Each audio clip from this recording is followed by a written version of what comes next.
Bismillahirrahmanirrahim. Assalamu alaikum. Today we're going to talk about the red blood cells. Red blood cells are also known as erythrocytes.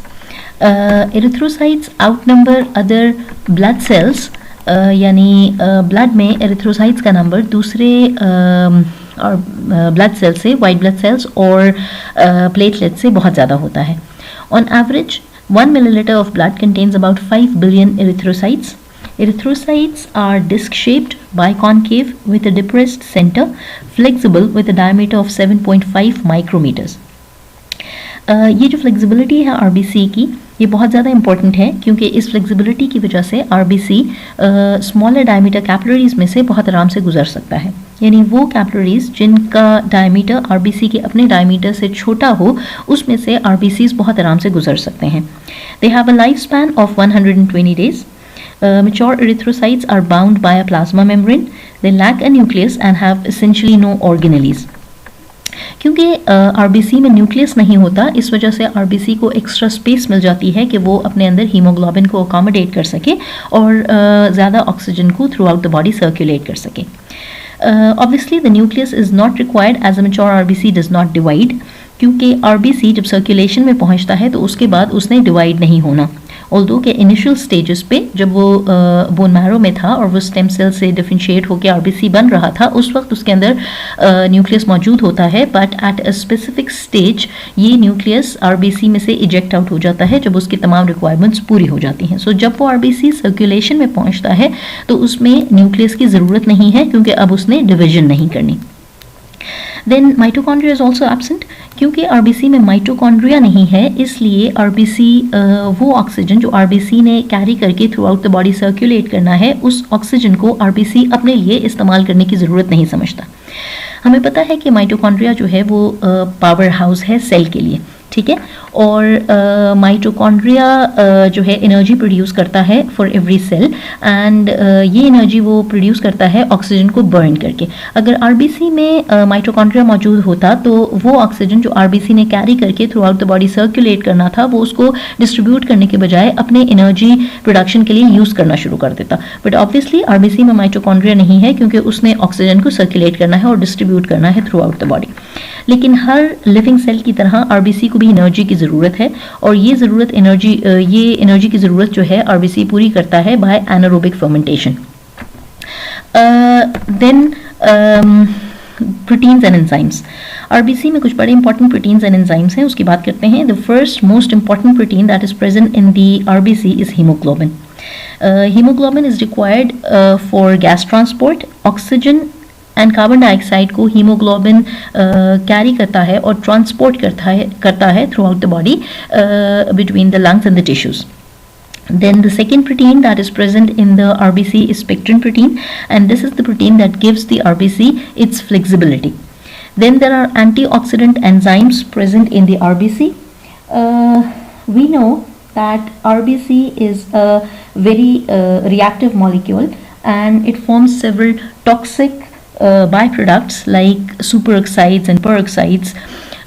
ताकि RBC इन toxic forms में, इन toxic by products में convert ना हो, हमारी body में antioxidant enzymes मौजूद हैं. और ये एंटीऑक्सीडेंट एंजाइम्स जो हैं वो ऑक्सीजन को इन टॉक्सिक फॉर्म्स में कन्वर्ट होने से रोकती हैं. आरबीसी के अलावा नेचुरली जो है हमें पता है कि वाइट फ्रूट्स और वेजिटेबल्स में भी एंटीऑक्सीडेंट एंजाइम्स प्रेजेंट होते हैं, इसीलिए हमें कहा जाता है कि ज़्यादा से ज़्यादा फ्रूट्स एंड वेजिटेबल्स जो हैं वो यूज़ करें. Glycolytic enzymes. RBC contains some glycolytic enzymes so that it can produce energy anaerobically. And then there is carbonic anhydrase. Carbonic anhydrase एक एंजाइम है. आरबीसी के अलावा ये ब्लड में, ये बॉडी में स्टमक के सेल्स में भी प्रेजेंट होता है. And this carbonic anhydrase it converts carbon dioxide into bicarbonate ions. जिस वक्त कार्बन डाइऑक्साइड प्रोड्यूस होती है टिश्यूज़ के अंदर, तो उसके बाद जब ये आरबीसी में चली जाए तो या तो ये हीमोग्लोबिन के साथ बाइंड होके इन the form of carbon dioxide RBC के साथ सर्कुलेट होके और लंग्स में पहुंच के एक्सेल आउट हो सकती है। बट आरबीसी में कार्बोनिक एनहाइड्रेजेस प्रेजेंट हैं जो कि इस कार्बन डाइऑक्साइड को बाइकार्बोनेट आयंस में कन्वर्ट कर सकता है और ये बाइकार्बोनेट आयन फिर ब्लड में आ जाता है और ब्लड प्लाज्मा में बफरिंग का काम करता है। ठीक, हीमोग्लोबिन की बात करते हैं। Hemoglobin is a protein that is present in the RBC and it is required for the transport of oxygen and carbon dioxide. A hemoglobin molecule has two parts, a heme part and a globin part. पहले globin की बात करते हैं। The globin portion is made up of 4 polypeptide chains, 2 alpha chains and 2 beta chains. यहाँ पे हम देख सकते हैं कि ये जो है 2 बीटा चेन्स हैं और 2 अल्फा चेन्स हैं। ये 4 पॉलीपेप्टाइड चेन्स हैं हीमोग्लोबिन के ग्लोबिन पार्ट में। ठीक, then the haem part. The haem is a pigment and it contains 4 iron containing non-protein pigments. ये जो 4 पॉलीपेप्टाइड चेन्स हैं, हर चेन के ऊपर एक हीम पिगमेंट लगा हुआ है and over each haem iron is present, iron is bound and this iron it binds oxygen. Each of the 4 iron atoms can combine reversibly with one molecule of oxygen. ये जो oxygen की binding है haem के साथ, ये reversible binding है और obviously lungs में जब हम इनहेलेशन करते हैं और ऑक्सीजन जाता है एल्वियोलाई के थ्रू ब्लड में पहुंचता है तो वो ऑक्सीजन जाके हीम में जो आयरन मौजूद है उसके साथ बाइंड हो जाता है और फिर उसके बाद जब आरबीसी टिश्यूज़ की तरफ जाता है, ब्लड में सर्कुलेट होता है बॉडी में और फिर टिश्यूज़ पे पहुंचता है, तो ये रिवर्सिबल बाइंडिंग है ऑक्सीजन की और आयरन की। और यहाँ पे ये ऑक्सीजन जो है वो आयरन हीम से डिटैच हो जाता है, आयरन को छोड़ देता है, डिटैच होके आरबीसी में से बाहर निकल के और फिर टिश्यूज में चला जाता है। सो this is reversible binding. We have named the hemoglobin on the basis of gases that bind with it. The hemoglobin is called oxyhemoglobin. When oxygen binds with it, when oxygen binds to the iron portion of the hemoglobin, it is called oxyhemoglobin. And because of the binding of the oxygen, it gives the blood a bright red color. Hemoglobin is called deoxyhemoglobin when oxygen detaches from it. Obviously, oxygen detaches in the tissues, and because of this detachment, when there is no oxygen bind to the hemoglobin, it gives the blood a dark red color. The hemoglobin is called carbaminohemoglobin when carbon dioxide binds to the globin portion of hemoglobin in tissues. Remember that oxygen binds with the iron of the heme, while carbon dioxide binds to the globin portion of hemoglobin. So when carbon dioxide is bound to the hemoglobin is called carbaminohemoglobin. When a poisonous gas, carbon monoxide is a poisonous gas, and this carbon monoxide has a very high affinity with hemoglobin, and it can bind with hemoglobin if it is present in the atmosphere around us. So when carbon monoxide binds with hemoglobin, such a hemoglobin is called carboxyhemoglobin. While oxygen and carbon dioxide both binds reversibly with the hemoglobin, carbon monoxide binds irreversibly with the hemoglobin. So once it binds to the hemoglobin, it does not get detached. Carbon monoxide एक poisonous gas है और अगर हमारे atmosphere में present है और हम inhalation की वजह से कार्बन मोनोक्साइड अपनी बॉडी में अंदर लेकर जा रहे हैं तो ये कार्बन मोनोक्साइड बाइंड कर जाएगा, ब्लड में पहुंचने के बाद आरबीसी के हीमोग्लोबिन के साथ बाइंड हो जाएगा। और ये जो बाइंडिंग है कार्बन मोनोक्साइड की, ये इरिवर्सिबल बाइंडिंग है, यानी एक दफ़ा कार्बन मोनोक्साइड हीमोग्लोबिन के साथ बाइंड कर जाए ये फिर उससे डिटैच नहीं होता। वो और दूसरी बात ये कि कार्बन मोनोक्साइड जो है वो हीमोग्लोबिन के आयरन पोर्शन, आयरन के साथ बाइंड करता है, यानी उसी पॉइंट पे कार्बन मोनोक्साइड बाइंड करता है जहाँ पे ऑक्सीजन ने बाइंड करना था। जिस हीमोग्लोबिन के साथ कार्बन मोनोक्साइड बाइंड कर जाएगा वो यूजलेस हो जाएगा। अब क्योंकि वो उसने डिटैच नहीं करना, इरिवर्सिबल बाइंडिंग है, इसीलिए वो हीमोग्लोबिन, वो आरबीसी तो ज़ाया हो गया, अब ऑक्सीजन उसके साथ बाइंड नहीं कर सकता। So if there is carbon monoxide in an environment and we are continuously inhaling it, तो आरबीसी के जो हीमोग्लोबिन हैं वो तो सारे बाउंड हो जाएंगे, उनके साथ तो कार्बन मोनोऑक्साइड बाइंड होना शुरू हो जाएगी, because it has a high affinity with it, binding बहुत ज़्यादा स्ट्रॉन्ग है, एफिनिटी बहुत अच्छी है कार्बन मोनोऑक्साइड की हीमोग्लोबिन के साथ। सो आहिस्ता आहिस्ता हमारी बॉडी में ऑक्सीजन की डेफिशिएंसी होने लगती है, ब्रेन को ऑक्सीजन नहीं मिल पाती और इसी वजह से डेथ हो जाती है। इरिथ्रोपोइसिस, ब्लड बोन मैरो में ब्लड सेल प्रोडक्शन होती है। ब्लड सेल प्रोडक्शन को कहते हैं haematopoiesis. Hematopoiesis, the process of blood cell formation is called hematopoiesis that occurs in the bone marrow. इसी तरह एरिथ्रोसाइट्स की प्रोडक्शन को, जो कि बोन मैरो में होती है, the production of erythrocytes is called erythropoiesis. Bone marrow में जो स्टेम सेल्स हैं, हीमोसाइटोब्लास्ट हैं, वो कन्वर्ट होते हैं, डिफरेंट प्रोसेसेस से गुजरते हैं और उन डिफरेंट प्रोसेसेस से गुजरते हुए डिफ्रेंशिएट होके फाइनली एक हीमोसाइटोब्लास्ट कन्वर्ट हो जाता है एरिथ्रोसाइट्स में। The reticulocyte are the immature form of the RBCs, while erythrocyte are obviously the mature form of RBCs. Regulation of erythropoiesis.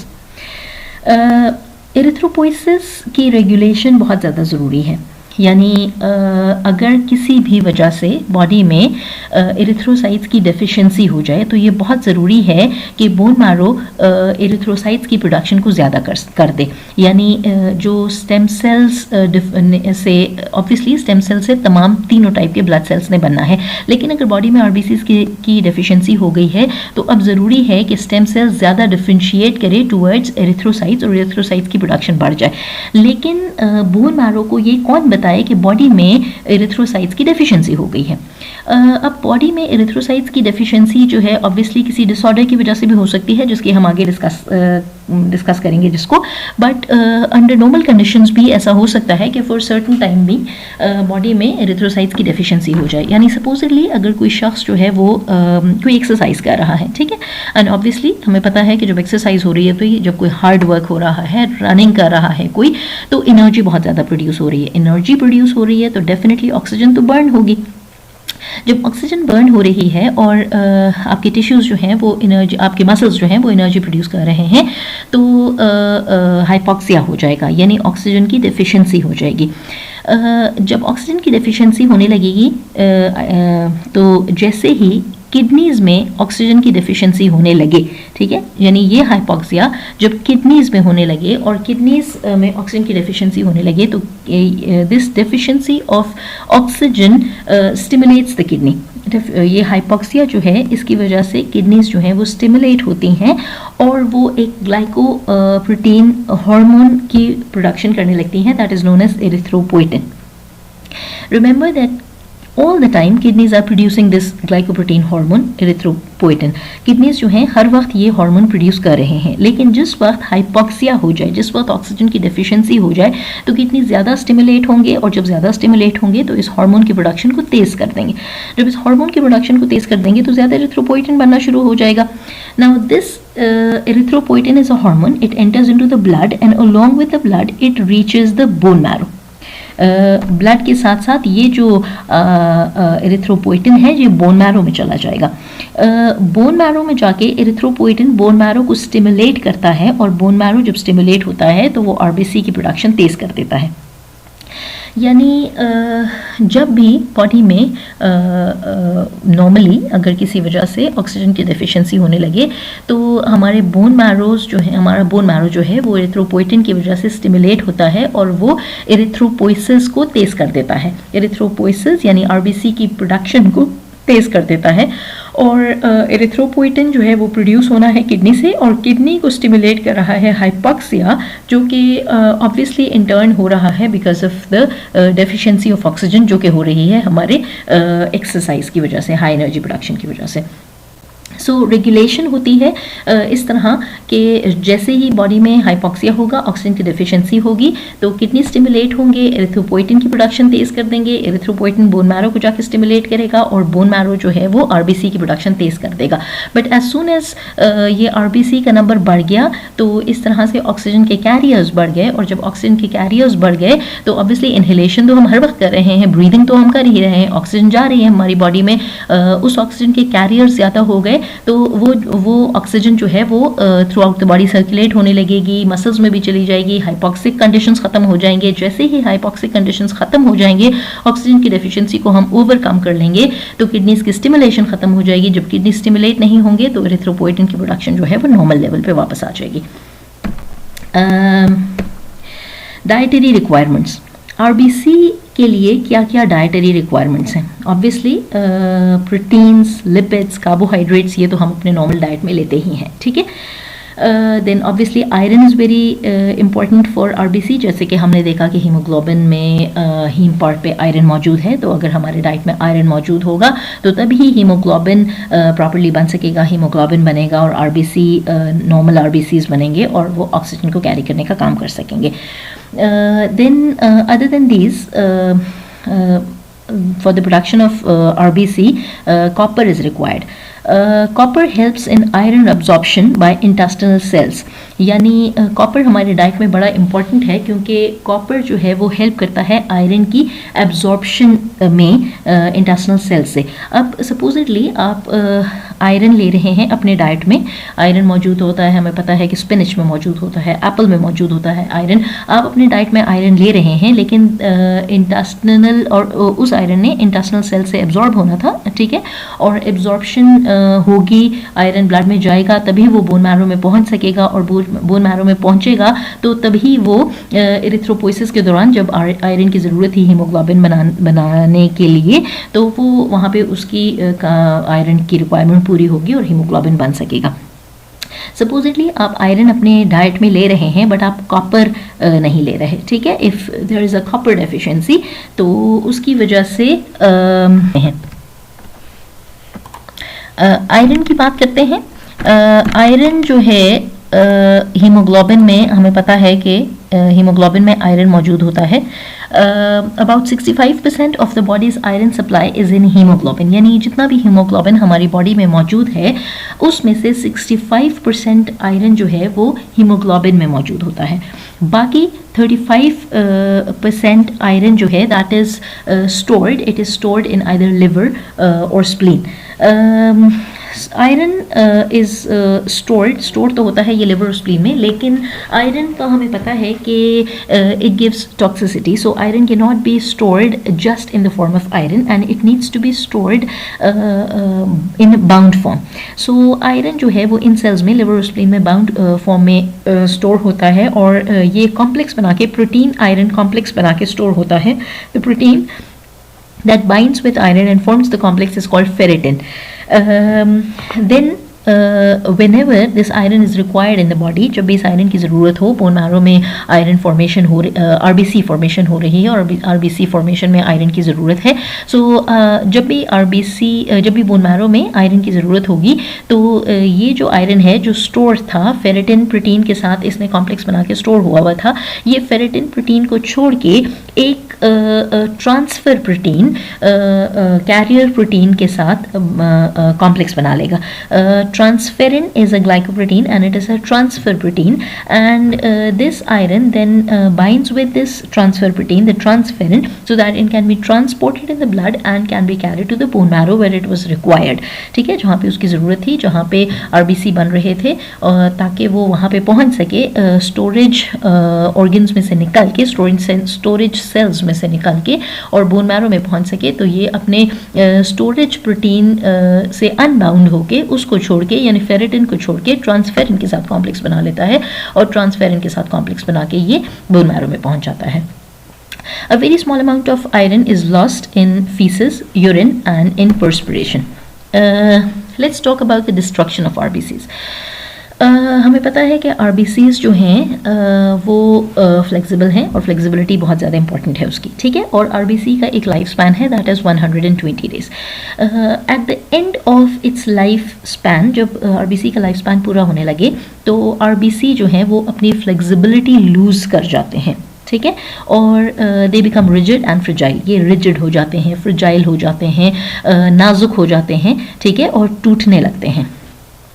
So obviously these fragile RBCs are removed by the macrophages। ये जो fragile RBCs हैं, ये जो अब किसी काम के नहीं रहे, जिनकी फ्लेक्सिबिलिटी ख़त्म हो चुकी है, इन fragile RBC को ब्लड में से हटाना है, ठीक है, ख़त्म करना है। So इन RBCs को जो अपना लाइफ स्पैन पूरा कर चुके हैं, इनको macrophages इनगल्फ कर लेंगे और रिमूव करने लगेंगे। ये मैक्रोफेजेस जो हैं ये आरबीसी को जब इनगल्फ करते हैं तो हीमोग्लोबिन इसमें से ब्रेक डाउन हो जाता है, ठीक है। और हीमोग्लोबिन जब आरबीसी से डिटैच होता है तो haemoglobin then further breaks down into globin and haem. Globin हमें पता है कि ग्लोबिन में हमने देखा था कि 4 पॉलीपेप्टाइड चेन्स हैं, यानी कि that is made up of amino acids. So the globin further breaks down into the amino acids and these amino acids are then released to the circulation and they can be used again for protein synthesis. जहाँ भी protein synthesis, जहाँ भी जिस cell में भी protein synthesis के लिए इन amino acids की ज़रूरत होगी, ये वहाँ पे चले जाएंगे और ये दोबारा से नए प्रोटीन्स बनाने के काम आएंगे। हीम जो है, haem breaks down into an iron portion and a non iron portion. Haem का जो आयरन पोर्शन है दैट इज़ आयरन जो हीम में मौजूद था, जो ऑक्सीजन को अपने साथ बाइंड कर रहा था, वो आयरन जाके ट्रांसफेरिन के साथ बाइंड होके ट्रांसफर प्रोटीन के साथ जाके अपने स्टोरेज ऑर्गन्स में यानी कि लिवर और स्प्लीन में जाके पहुंच जाएगा और लिवर और स्प्लीन में अगेन फेरेटिन प्रोटीन के साथ कॉम्प्लेक्स बना के वहाँ पे स्टोर हो जाएगा। So when ever it is required again ये दोबारा बोन मैरो में पहुँच सके और यूटिलाइज हो सके, ठीक। आयरन को स्टोर करना बड़ा ज़रूरी है क्योंकि नॉर्मली हम बहुत कम जो है, बहुत मुश्किल से हम आयरन अपने डाइट में लेते हैं। आयरन ऐसी चीज़ों में मौजूद होता है जो नॉर्मली हमें पसंद नहीं होते और आयरन की डेफिशिएंसी के बहुत ज़्यादा चांसेस होते हैं बॉडी में। सो वो आयरन, वो हीमोग्लोबिन जो डिटैच, जो ब्रेक डाउन हो गया है, हीम अब टूट गया है, उसमें से जो आयरन निकलेगा उस आयरन को बॉडी स्टोर कर लेती है for future use. The non-iron portion it is degraded into a waste product that is called biliverdin। biliverdin जो है वो एक green pigment है जो कि उस non-iron portion में से degrade होके बना। Then the biliverdin is converted into a yellow pigment that is bilirubin। ये जो bilirubin है ये अब इसने एक्सक्रीट आउट होना है। दिस इज़ अ वेस्ट, ठीक है, और इसको बॉडी में से एक्सक्रीट आउट करना है, इसकी ज़रूरत नहीं है। क्योंकि इस बिलीरुबिन ने बॉडी से एक्सक्रीट आउट होना है या तो थ्रू द किडनीज या फिर थ्रू द लार्ज इंटेस्टाइन। सो ये बिलीरुबिन ब्लड में बाइंड कर जाएगा टू एल्ब्यूमिन।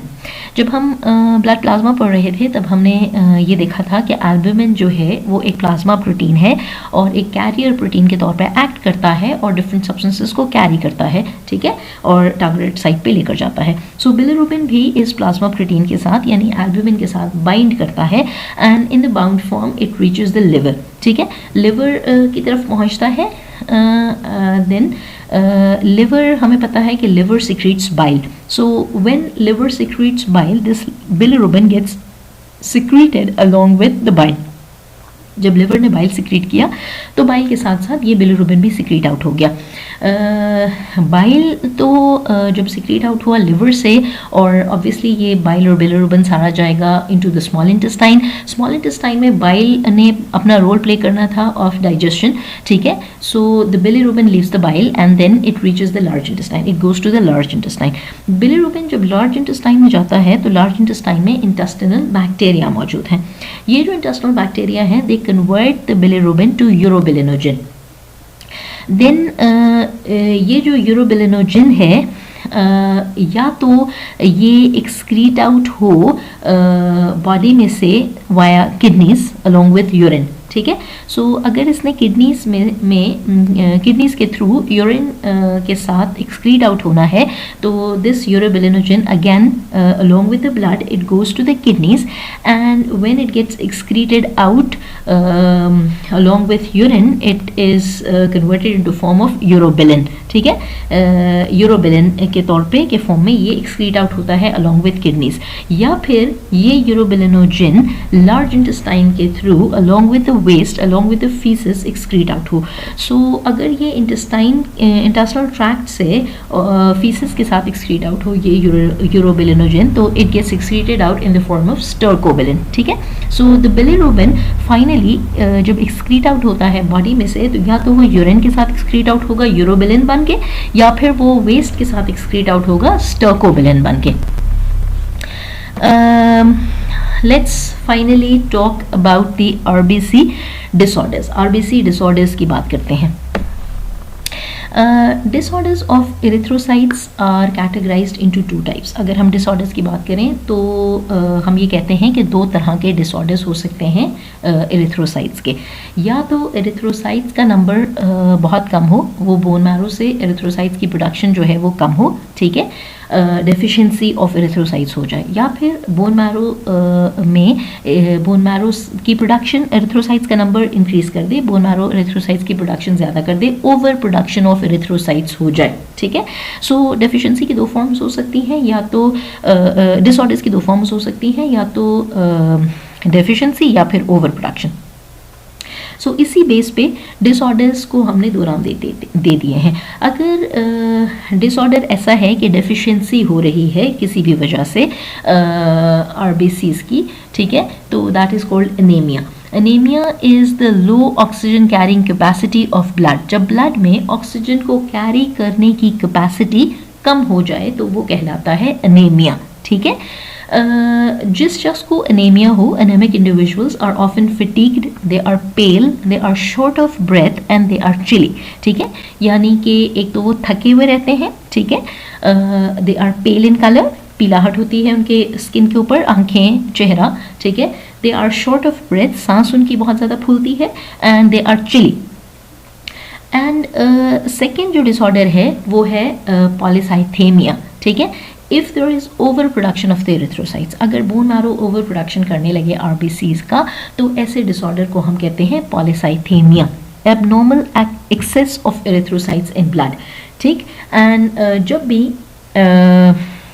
एरिथ्रोसाइट्स की प्रोडक्शन बोन मैरो से बढ़ जाएगी, जब भी एक्सेस ऑफ एरिथ्रोसाइट्स होगा ब्लड में तो ऑब्वियसली ब्लड की विस्कोसिटी जो है वो बढ़ जाएगी, ब्लड डेंस हो जाएगा, गाढ़ा हो जाएगा, हेमाटोक्रिट एलिवेट हो जाएगा, यानी हेमाटोक्रिट जो कि नॉर्मली हमें पता है कि 45% पर है, वो हेमाटोक्रिट जो है वो राइज हो जाएगा, ठीक है। और ब्लड गाढ़ा होने की वजह से, विस्कोसिटी की वजह से ब्लड का फ्लो जो है वो इफ़ेक्ट करेगा, क्योंकि ब्लड फ्लो नहीं कर पाएगा, थिक ब्लड, और सारा प्रेशर जो है वो हार्ट पे पड़ेगा, क्योंकि उसने ब्लड को फ्लो कराना है, through out the body circulate कराना है, ठीक।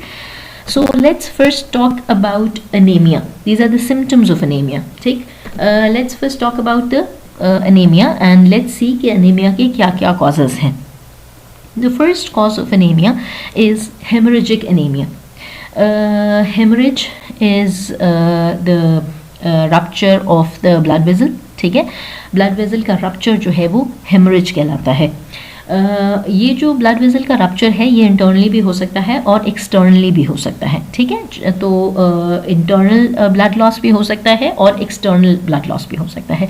ये ब्लड लॉस चाहे इंटरनल हो या एक्सटर्नल हो, किसी भी फॉर्म में हो, ये जो ब्लड लॉस है ये आरबीसी की डेफिशिएंसी कॉज करेगा।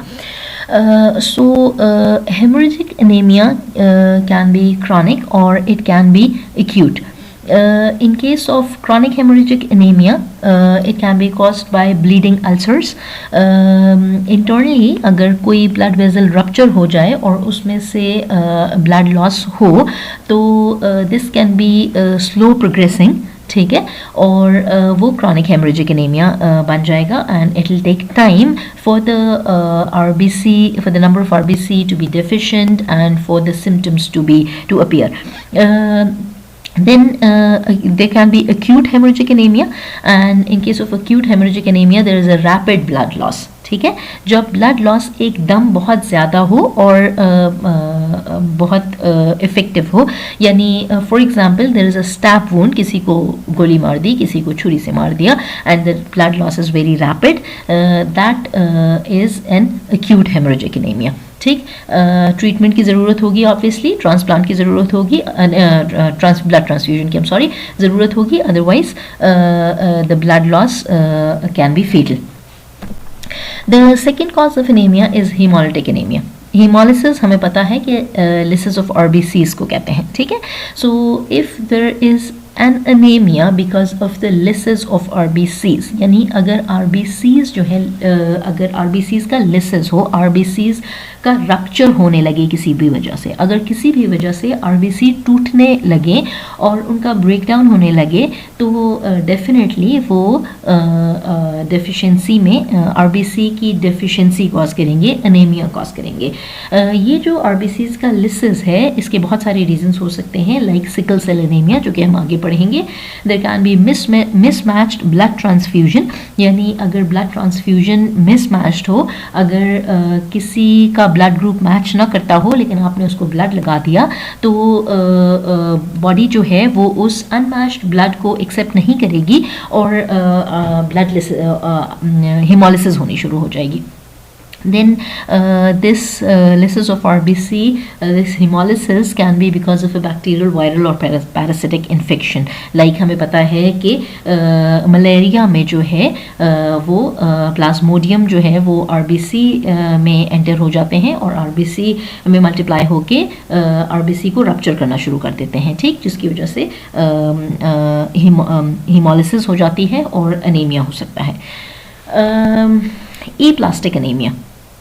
Aplastic anemia is also a cause of anemia. It is a cause of deficiency of RBCs. Aplastic anemia is the destruction or the inhibition of red bone marrow. अगर किसी वजह से bone marrow का disorder हो जाए और bone marrow blood cells produce न कर सके, तो आरबीसी की डेफिशिएंसी हो जाए, such a deficiency of RBC is called such an anaemia, because such an anemia is called aplastic anemia. ठीक, when the anemia is because of the disorder of the RBC, when it is because of the bone marrow, when it is because of the destruction of the bone marrow, when the bone marrow is unable to produce the blood cells and obviously the red blood cells, तो such an anemia is called aplastic anemia. अब bone marrow का disorder क्यों हो गया, क्या वजह है कि bone marrow blood cells produce नहीं कर रहा, आरबीसी प्रोड्यूस नहीं कर रहा, इसके भी बहुत सारे रीजंस हो सकते हैं. Like destruction of bone marrow can be caused by certain bacterial toxins, it can be caused by exposure to drugs like chloramphenicol. Chloramphenicol जो है वो एक ड्रग है, एक एंटीबायोटिक है और एक बहुत इफ़ेक्टिव एंटीबायोटिक है, लेकिन इस एंटीबायोटिक के बहुत ज़्यादा फेटल इफ़ेक्ट्स देखे गए हैं और उन फेटल इफ़ेक्ट्स में से एक इफ़ेक्ट ये भी है कि ये जो क्लोरामफेनिकोल है ये बोन मैरो का डिसऑर्डर कॉज करता है. ये बोन मैरो को सप्रेस कर देता है और ब्लड सेल्स की प्रोडक्शन एंड स्पेसिफिकली आरबीसीज की प्रोडक्शन को सप्रेस कर देता है. ठीक, आरबीसी की डेफिशिएंसी होने लगती है. सो इसी वजह से ये जो एंटीबायोटिक है, ये जो क्लोरामफेनिकोल है, इसका इस्तेमाल बैन कर दिया गया है और अब ये यूज़ नहीं किया जाता अनटिल एंड अनलेस के बहुत यानी कि ज़रूरी हो, इसका इस्तेमाल ज़रूरी हो. Then exposure to chemicals, certain chemicals like benzene, if it is exposed to the body, then it can cause the destruction of the bone marrow. ये bone marrow को destruction cause कर सकता है, disorder cause कर सकता है bone marrow का, और bone marrow को suppress कर सकता है कि वो blood cell production ना करे और aplastic anemia cause कर दे. And also ionizing radiations, exposure to ionizing radiations भी bone marrow को suppress कर सकते हैं. ये जो एक्सपोजर टू आयनाइजिंग रेडिएशंस हैं, ये कैंसर ट्रीटमेंट में भी हमें हम देखते हैं कि रेडिएशन से एक्सपोजर होता है। सो किसी भी वजह से अगर आयनाइजिंग रेडिएशन से एक्सपोज हो रहा है कोई शख्स, तो बोन मैरो जो है वो डिस्टर्ब होगा, बोन मैरो का डिसऑर्डर हो जाएगा, उसकी डिस्ट्रक्शन होगी, and because of that there will be aplastic anaemia. Obviously जब भी बोन मैरो का डिसऑर्डर हो, जब भी बोन मैरो की डिस्ट्रक्शन हो, तो इफेक्ट जो है किसी एक टाइप ऑफ ब्लड सेल पे नहीं पड़ेगा, लेकिन बल्कि all 3 types of the blood cells will be affected. यानी अगर बोन मैरो का डिस्ट्रक्शन है और bone marrow blood cells produce नहीं कर पा रहा, तो तीनों ही तरह के ब्लड सेल्स प्रोड्यूस नहीं होंगे या डेफिशिएंसी होगी, डेफिशिएंट अमाउंट में प्रोड्यूस होंगे।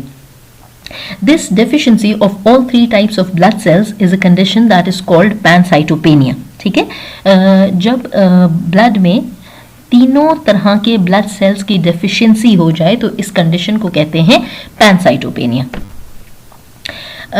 Renal anaemia, renal anaemia, renal का वर्ड जब भी आया है तो हमें पता है कि किडनीज की बात हो रही होती है। So renal anaemia is cause due to the deficiency of erythropoietin. ठीक है, एरिथ्रोपोइटिन हार्मोन की हमने बात की थी और हमने कहा था कि किडनी जो है वो एरिथ्रोपोइटिन हार्मोन प्रोड्यूस कर रहा है, हर वक्त ही प्रोड्यूस करता है एरिथ्रोपोइटिन, और लेकिन जब भी बॉडी में डेफिशिएंसी होने लगे, ऑक्सीजन की हाइपॉक्सिक कंडीशंस होने लगे, तो किडनी जो है वो ज़्यादा स्टिमुलेट होता है और वो एरिथ्रोपोइटिन की प्रोडक्शन बढ़ा देता है ताकि वो बोन मैरो को जाके स्टिमुलेट कर सके, ताकि आरबीसी की प्रोडक्शन बढ़ सके। लेकिन अगर किसी भी वजह से किडनीज का डिसऑर्डर है, ठीक है, अगर किसी भी वजह से किडनीज का डिसऑर्डर है, तो दूसरे बहुत सारे मसलों के साथ साथ किडनी जो है वो एरिथ्रोपोइटिन की प्रोडक्शन भी नहीं कर सकेगी या डेफिशिएंसी हो जाएगी, एरिथ्रोपोइटिन की डेफिशिएंट अमाउंट में प्रोड्यूस करेगी। अगर किडनी जो है वो एरिथ्रोपोइटिन का नंबर कम कर दे तो बोन मैरो की स्टिमुलेशन ऑलरेडी कम हो जाएगी, क्योंकि एरिथ्रोपोइटिन ने जाके बोन मैरो को स्टिमुलेट करना था कि वो ब्लड सेल्स प्रोड्यूस करे। So if there is a kidney disorder that is going to lead to less amount of erythropoietin, और ये जो डेफिशिएंसी है एरिथ्रोपोइटिन की, इसकी वजह से बोन मैरो की स्टिमुलेशन कम हो जाएगी। Because of that there will be less production of RBCs that will lead to an anaemia, and that anaemia will be called as renal anaemia. Then nutritional anaemia, हमने diet की बात की थी, हमने डाइटरी रिक्वायरमेंट्स की बात की थी, और हमने कहा था कि बहुत सारी चीज़ें ऐसी हैं जो हमें डाइट में बहुत इंपॉर्टेंट हैं ताकि आरबीसीज की प्रोडक्शन बड़े आराम से हो सके। ठीक है, सो the diet must contain obviously proteins and lipids and carbohydrates, but it also must contain iron and vitamin B. ठीक है, ये सारी चीज़ें जो हैं ये बहुत इंपॉर्टेंट हैं आरबीसीज की प्रोडक्शन के लिए। आयरन एक ऐसी चीज़ है जो कि हमारे डाइट में मौजूद तो होता है, लेकिन हम वो डाइट जिसमें आयरन मौजूद हो वो हम ऑलरेडी बहुत कम लेते हैं, बहुत मुश्किल से लेते हैं। ठीक है, हम स्पिनच नहीं खाना चाहते, हम एप्पल्स नहीं खाना चाहते, तो आयरन की डेफिशिएंसी के चांसेस हमारी बॉडी में बहुत ज़्यादा हो सकते हैं। इसीलिए वो न्यूट्रिशनल एनीमिया जो आयरन की डेफिशिएंसी की वजह से हो वो कहलाती है आयरन डेफिशिएंसी एनीमिया। ठीक, अगर आयरन की डाइट कम होगी, अगर डाइट में आयरन नहीं होगा तो आयरन डेफिशिएंसी एनीमिया के चांसेस हो सकते हैं। लेकिन ये भी हो सकता है कि there might be low iron absorption. अगर आप, ऐसा भी हो सकता है कि आप अपने डाइट में आयरन ले रहे हैं, ठीक है, लेकिन वो एब्जॉर्ब नहीं हो रहा, किसी भी वजह से वो एब्जॉर्ब नहीं हो रहा, इंटेस्टिनल सेल्स जो हैं उस आयरन को एब्जॉर्ब नहीं कर पा रहे। जैसे कि हमने डाइटरी रिक्वायरमेंट्स के वक्त देखा था कि कॉपर जो है वो बड़ा इंपॉर्टेंट है आयरन की एब्जॉर्प्शन के लिए।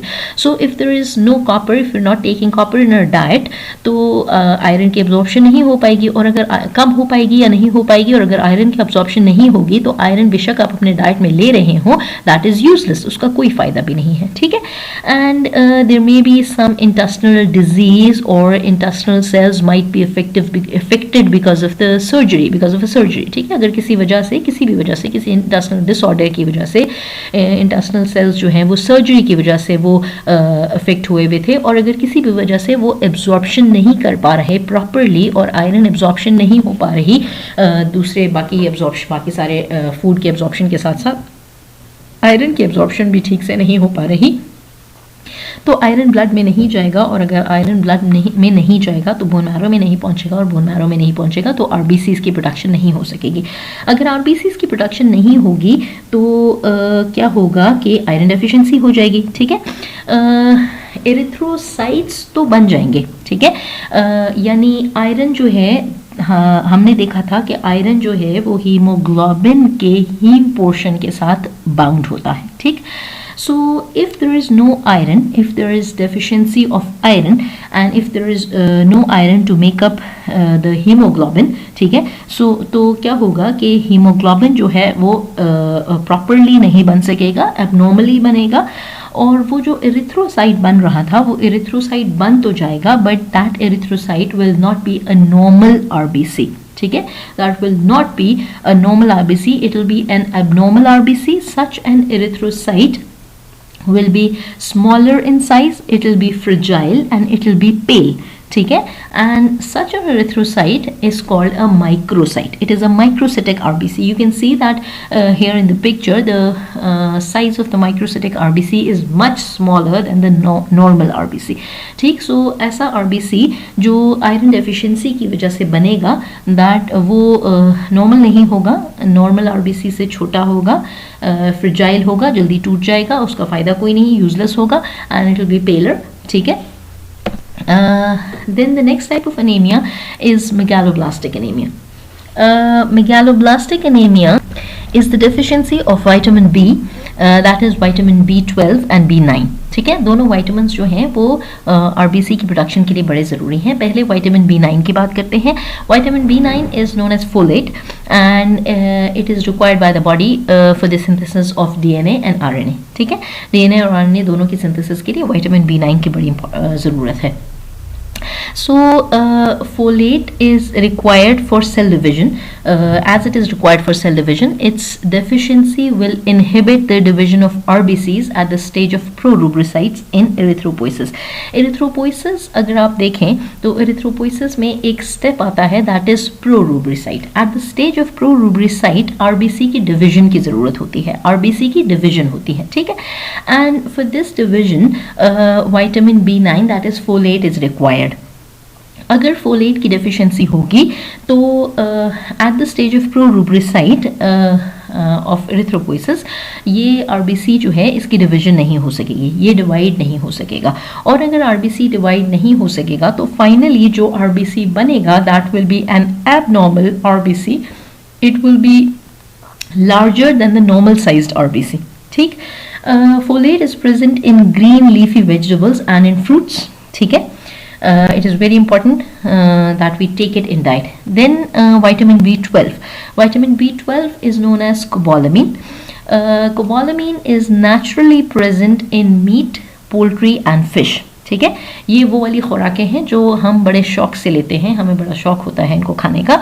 सो इसी वजह से इसकी डेफिशिएंसी जो है वो बहुत रेयर है इन केस ऑफ डाइट। ठीक है, विटामिन B12 की डेफिशिएंसी डाइट के साथ रेयरली होती है, and only people that are strict vegetarians, जो लोग स्ट्रिक्ट वेजिटेरियंस होते हैं, जो किसी भी फॉर्म में मीट और मीट प्रोडक्ट्स नहीं लेते, सिर्फ वेजिटेबल्स खाते हैं, फ्रूट्स एंड वेजिटेबल्स, उनमें विटामिन B12 की डेफिशिएंसी जो है वो हो सकती है because of the diet.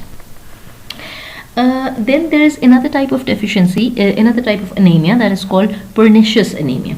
Pernicious anemia जो है that is also that is a type of anemia that is caused because of the deficiency of vitamin B12. अभी हमने कहा कि विटामिन B12 की डेफिशिएंसी जो है वो डाइट की वजह से रेयरली होती है, लेकिन विटामिन B12 की डेफिशिएंसी हो सकती है अगर विटामिन B12 की एब्जॉर्प्शन ना हो, यानी विटामिन B12 आप अपने डाइट में ले रहे हैं बट अगेन आयरन की तरह किसी भी वजह से ये विटामिन B12 एब्जॉर्ब नहीं हो रहा, इंटेस्टिनल सेल्स इसको एब्जॉर्ब नहीं कर पा रहे, तो ये विटामिन B12 जो है वो ब्लड में नहीं जाएगा, ब्लड में नहीं जाएगा तो बोन मैरो में नहीं पहुंचेगा, और बोन मैरो में नहीं पहुंचेगा तो उधर उसकी रिक्वायरमेंट पूरी नहीं होगी, और फाइनली जो है वो आरबीसी प्रॉपरली नहीं बन सकेगा। So the inability of vitamin B12 to be absorbed by intestinal cells is called pernicious anaemia. अब ये बात है कि इंटेस्टिनल सेल्स जो हैं वो विटामिन B12 को एब्जॉर्ब क्यों नहीं कर रहे, क्या रीज़न है इसकी? There is a substance that is called intrinsic factor that is produced by stomach mucosal cells. Stomach के सेल्स जो हैं वो एक सब्सटेंस प्रोड्यूस करते हैं जिसका नाम है इंट्रिंसिक फैक्टर। ये जो इंट्रिंसिक फैक्टर स्टमक के सेल्स प्रोड्यूस करते हैं, this intrinsic factor is responsible for the absorption of vitamin B12। ये जो इंट्रिंसिक फैक्टर है ये विटामिन B12 की एब्जॉर्प्शन के लिए रिस्पॉन्सिबल है, ठीक। और अगर किसी भी वजह से इंटेस्टिनल स्टमक के सेल्स जो हैं वो विटामिन B12 प्रोड्यूस न कर सकें, ये इंट्रिंसिक फैक्टर सॉरी, अगर किसी भी वजह से स्टमक के सेल्स इंट्रिंसिक फैक्टर प्रोड्यूस न कर सकें तो विटामिन B12 की एब्जॉर्प्शन नहीं हो पाएगी। वो डाइट में तो मौजूद होगा लेकिन वो एब्जॉर्ब होकर ब्लड में नहीं जा सकेगा, ठीक। स्टमक के सेल्स इंट्रिंसिक फैक्टर क्यों नहीं प्रोड्यूस कर सकेंगे? That is again may be because of a stomach disorder, ठीक है, may be because of surgery, कोई भी रीज़न हो सकती है जिसकी वजह से स्टमक, अगर किसी भी वजह से स्टमक के सेल्स, स्टमक के म्यूकोजल सेल्स जो हैं वो विटामिन B12 वो इंट्रिंसिक फैक्टर प्रोड्यूस ना करें तो विटामिन B12 की एब्जॉर्प्शन नहीं होगी, इंटेस्टिनल सेल्स से विटामिन B12 एब्जॉर्ब नहीं होगा और फाइनली जो RBC प्रोड्यूस होगा because of the vitamin B deficiency that will B abnormally large sized and it will be fragile, ठीक है। RBC चाहे विटामिन B12 की डेफिशिएंसी की वजह से प्रोड्यूस हो चाहे विटामिन B9 की डेफिशिएंसी की वजह से प्रोड्यूस हो, दोनों रीजंस की वजह से जो भी RBC प्रोड्यूस होगा that will be abnormally large sized, it will be fragile and such an RBC is known as macrocyte, ठीक। Here we can see in the picture that the macrocyte is much larger in size than the normal RBC and this macrocyte is an abnormal RBC. It is not normal, it is fragile, it is going to break down very easily and it is not going to be able to serve its purpose. ये अपना काम जो इसका reason है वो नहीं कर सकेगा। Then thalassemia. Thalassemia is caused due to an abnormal hemoglobin, ठीक है।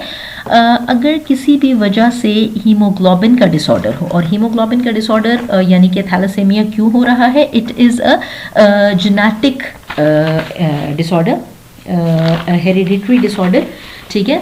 थैलेसेमिया जो है वो एक हेरिडिटरी डिसऑर्डर है और इसकी वजह से हीमोग्लोबिन जो है वो प्रॉपरली नहीं बन पाती। Thalassemia occurs when one of the globin chain is missing or faulty. वो जो 4 पॉलीपेप्टाइड चेन्स थे उन 4 पॉलीपेप्टाइड चेन्स में से कोई सा भी एक चेन जो है वो या तो टोटली मिसिंग हो या उसमें कोई प्रॉब्लम हो, ठीक है, और वो नॉर्मल ना हो, उसमें वो नॉर्मली ना बन सके, ठीक, उसका कोई उसमें कोई अमाइनो एसिड मिसिंग हो या रिप्लेस्ड हो, so that is going to result in causing thalassaemia, ठीक। The RBC produced as a result of thalassemia would be thin and delicate. ऐसा RBC जो थैलेसेमिया की वजह से प्रोड्यूस होगा वो थिन होगा, ठीक है, thinner in size and obviously it will B delicate, that is fragile, और अगेन वो एक नॉर्मल RBC नहीं होगा, एबनॉर्मल RBC होगा, ठीक है। और ये जो abnormal RBC होगा that will not be able to serve its purpose. There are two types of thalassemia, alpha thalassemia and beta thalassemia. Alpha thalassemia occurs when there is a disorder in the alpha chains of the polypeptide chains of the hemoglobin, and beta thalassemia occurs when there is disorder in the beta globin chains. Then another type of anemia is called sickle cell anemia. Sickle cell anemia is also a hereditary disorder, and the hemoglobin in case of sickle cell anemia is sickle shaped, ठीक। Haemoglobin जो है वो ऐसा होता है जैसे एक पहली रात का चांद हो, क्रिसेंट मून की तरह का हीमोग्लोबिन होता है, ठीक है। हमें पता है कि नॉर्मल जो RBC जो है, RBC का शेप जो है वो सिकल शेप्ड हो जाता है, क्रिसेंट मून की तरह का हो जाता है। हमें पता है कि normal RBC is circular disc like, ठीक है, और डिप्रेस्ड सेंटर्स होते हैं इसके, लेकिन in case of sickle cell anaemia RBC का जो शेप है वो चेंज हो जाता है. Such a hemoglobin is abbreviated as HbS, ताकि पता चले कि कि सिकल सेल एनीमिया है और हीमोग्लोबिन का डिसऑर्डर है. It is caused by a genetic mutation that replaces glutamate with valine at position 6 in beta chain. ठीक, सिकल सेल एनीमिया उस वक्त होता है जब बीटा चेन में 6th पोजीशन पे ग्लूटामेट के बजाय वेलिन आ जाए. ठीक है, it is a very although it is a very minor change. ठीक, ग्लूटामेट भी एक अमाइनो एसिड है और वेलिन भी एक अमाइनो एसिड है. कोई ऐसी पॉइजनस चीज़ नहीं आ गई एक की जगह दूसरे पे. और ये अमाइनो एसिड जो है वेलिन जो है वो हमारी बॉडी में और बहुत सारी जगहों पे प्रोटीन सिंथेसिस में यूटिलाइज होगी. लेकिन यहाँ पे 6th पोजीशन में ग्लूटामेट की ज़रूरत थी और अगर ग्लूटामेट की जगह पे वेलिन आ गया तो such a minor change is going to lead into a drastic result that will be sickle cell anemia. And then finally polycythemia. हमने कहा था कि एरिथ्रोसाइट्स के जो डिसऑर्डर्स हैं वो 2 टाइप्स के हैं.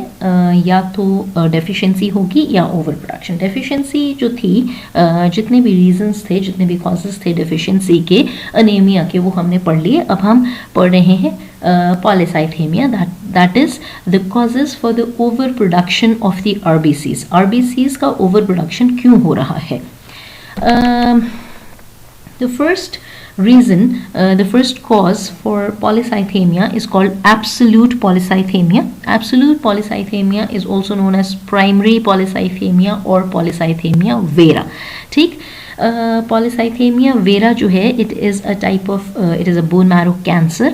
ठीक है, और अगर बोन मैरो जो है वो ओवर प्रोडक्शन शुरू कर दे, अगर बोन मैरो जो है वो ओवर प्रोडक्शन कर दे, अगर बोन मैरो कैंसर हो और वो एबनॉर्मल प्रोडक्शन शुरू कर दे ब्लड सेल्स की, RBCs की, तो RBCs का नंबर बहुत ज़्यादा बढ़ जाएगा.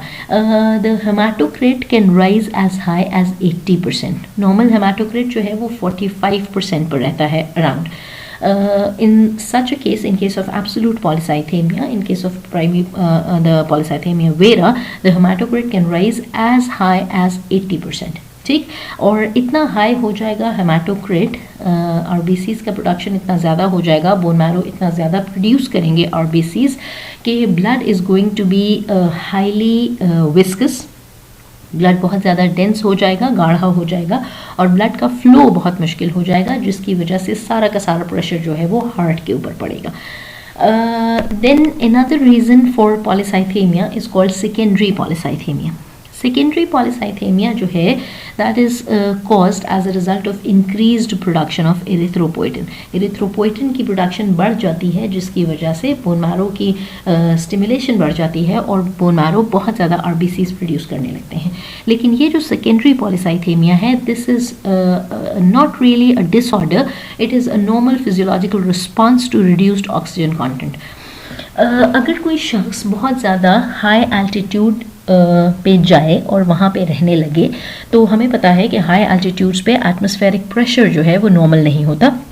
यानी वो जो नॉर्मल एटमॉस्फेरिक प्रेशर हमारे अराउंड प्रेजेंट है 21%, वो हाई एल्टीट्यूड्स पे नहीं होता, बल्कि एटमॉस्फेयर जो है, एटमॉस्फेरिक कंटेंट जो है वो हाई एल्टीट्यूड्स पे कम होता है. ठीक है, क्योंकि ऑलरेडी एटमॉस्फेयर में ऑक्सीजन बहुत कम है, तो डेफिनेटली बॉडी में ऑक्सीजन की जो परसेंटेज थी, ऑक्सीजन का जो अमाउंट था, ऑक्सीजन कम हो जाएगी, डेफिशिएंसी होने लगेगी बॉडी में ऑक्सीजन की, हाइपोक्सिया होने लगेगा. ठीक है, लेकिन ये जो शख्स है ये तो ऑब्वियसली रह ही हाई एल्टीट्यूड्स पे रहा है, या फिर ये चला गया है हाई एल्टीट्यूड्स पे जहाँ पे एटमॉस्फेयर में ऑक्सीजन का कंटेंट बहुत कम है. सो टू ओवरकम दैट, क्योंकि एटमॉस्फेयर में ऑक्सीजन कम है, बॉडी में ऑक्सीजन कम जा रही है, इस प्रॉब्लम को ओवरकम करने के लिए बॉडी में हर वक्त ही हाइपोक्सिया रहेगा और वो हाइपोक्सिया की वजह से किडनी स्टिमुलेटेड रहेंगी, ओवर स्टिमुलेटेड हो जाएंगी, जिसकी वजह से किडनीज जो है वो एरिथ्रोपोइटिन की प्रोडक्शन बहुत ज़्यादा बढ़ा देंगी. और एरिथ्रोपोइटिन की प्रोडक्शन जब बढ़ जाएगी तो ब्लड एरिथ्रोपोइटिन जो है वो ज़्यादा जाएगा ब्लड के थ्रू बोन मैरो में जाएगा और बोन मैरो की भी स्टिमुलेशन को बढ़ा देगा, जिसकी वजह से बोन मैरो में RBCs का प्रोडक्शन बहुत ज़्यादा बढ़ जाएगा. ये जो आरबीसीज का प्रोडक्शन स्टिमुलेशन की वजह से, एरिथ्रोपोइटिन की स्टिमुलेशन की वजह से बोन मैरो हाईली स्टिमुलेट हो रहे हैं और बोन मैरो ने आरबीसीज का प्रोडक्शन बढ़ा दिया है। इसकी वजह से वो जो ऑक्सीजन बॉडी में जा रही थी उसको ज़्यादा कैरियर्स मिलेंगे कि वो उस ऑक्सीजन को थ्रू आउट द बॉडी आराम से सर्कुलेट कर सके।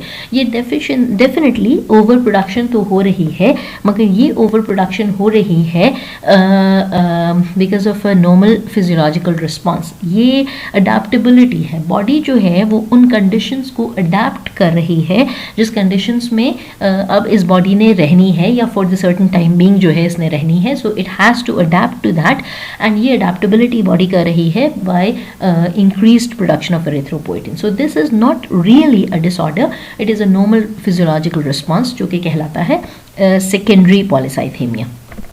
And finally we have the relative polycythemia. Relative का मतलब है कि दो चीज़ों की जब हम बात करें तभी हम रिलेटिविटी की बात करते हैं। ठीक, यहाँ पे हमारे पास दो चीज़ें हैं, ब्लड प्लाज्मा एंड आरबीसीज। हमें पता है कि ब्लड में ब्लड प्लाज्मा की परसेंटेज, ब्लड प्लाज्मा का परसेंटेज है 55% एंड आरबीसीज आर 45%। ठीक है, अभी तक हमने बात की कि आरबीसीज 45% से या तो बहुत ज़्यादा डेफिशिएंसी हो गई, कम हो गया तब भी प्रॉब्लम है, अगर 45% से ज़्यादा हो गया, ओवर प्रोडक्शन हो गई तब भी प्रॉब्लम है। ठीक है, लेकिन ऐसा हो सकता है कि आरबीसीज नॉर्मली प्रोड्यूस हो रहे हैं, आरबीसीज का नंबर नॉर्मल है, किसी भी किस्म का डिसऑर्डर नहीं है जो आरबीसीज को इफ़ेक्ट करे। ठीक, यानी बोन मैरो प्रॉपरली काम कर रही है, ना वो कम आरबीसीज प्रोड्यूस कर रही है ना वो ज़्यादा आरबीसीज प्रोड्यूस कर रही है, आरबीसीज जितने रिक्वायर्ड थे उतने ही मौजूद हैं। But if because of some reason blood plasma का परसेंटेज कम हो जाए, अब हमें पता है कि ब्लड प्लाज्मा में 90 to 92% वाटर है। ठीक है, और ये वाटर जो है ये बड़ा इंपॉर्टेंट है, ये इस वाटर की वजह से ब्लड जो है वो बड़े आराम से फ्लो कर पाता है। ब्लड की जो डेंसिटी है वो एक स्पेसिफिक डेंसिटी है ब्लड की, जिस पे ब्लड जो है वो फ्लो करता है through out the body because of this water that is present in the blood plasma. अगर किसी वजह से बजाय इसके कि आरबीसी ज़्यादा हो, आरबीसी का नंबर नॉर्मल हो, लेकिन अगर किसी भी वजह से ब्लड प्लाज्मा में वाटर का परसेंटेज जो है वो कम हो जाए, ठीक है, वाटर कम हो जाए, तो फिर भी पॉलीसाइथेमिया हो जाएगा बिकॉज रिलेटिवली तो ब्लड सेल्स यानी आरबीसीज का नंबर बढ़ गया। ठीक है, such an RBC, such a polycythaemia is going to be called relative polycythaemia.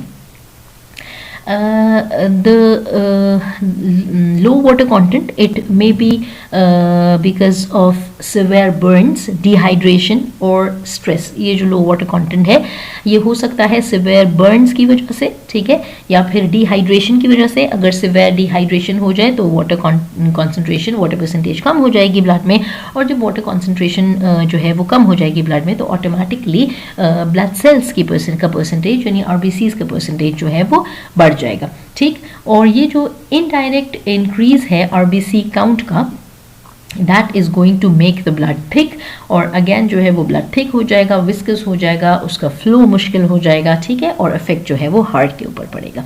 So that was all about RBCs and that's it. Thank you.